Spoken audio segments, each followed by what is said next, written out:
আজই Doubtnut app download করুন। ডাউটনাটে এখন আপনার সমস্ত ম্যাথস, কেমিস্ট্রি, ফিজিক্স ও বায়োলজি ডাউটের উত্তর পাওয়া যাবে। শুধু নিজের প্রশ্নের ফটো তুলুন, সেটাকে ক্রপ করুন আর তৎক্ষণাৎ ভিডিও সলিউশন পান। এখনই ডাউনলোড করুন।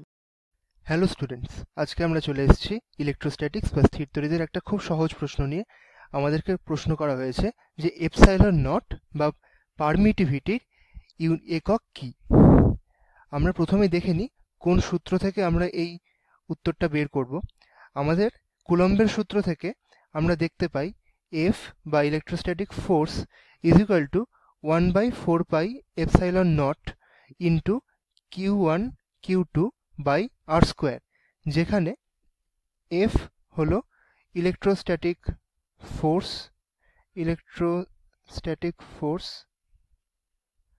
ফোর্স বা তড়িতীয় বল।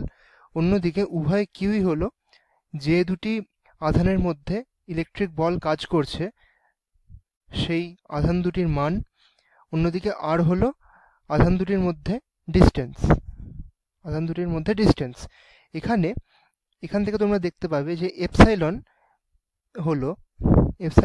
নট যদি তোমরা বের করে নাও তাহলে দেখতে পাবে তার হলো Q1 Q2 by 4 pi F R square. এবার তোমরা দেখো এপসাইলনকে যদি তোমরা ভাঙো তাহলে তোমরা এরকম পেয়ে যাবে। উপরে দেখো পেয়ে যাচ্ছ কুলম্ব স্কোয়ার, আর নিচে ফোর্সের ইউনিট হলো নিউটন। অন্যদিকে আর স্কোয়ার তাকে আমরা লিখতে পারি মিটার স্কোয়ার ইনভার্স। তাহলে তোমরা খুব সহজেই বের করে ফেলতে পারলে এপসাইলন নটের একক coulomb square per newton metre square. তো একদম সহজ প্রশ্ন ছিল, একদম বেসিক কনসেপ্টের উপর ছিল প্রবলেমটা। আশা করি সকলকে বোঝাতে পেরেছি। Thank you so much for watching. Class 6 থেকে 12 এর সাথে নিট, আইআইটি, জেইই মেন্স এবং অ্যাডভান্স লেভেল পর্যন্ত 10 মিলিয়নের থেকে বেশি স্টুডেন্টের ভরসা।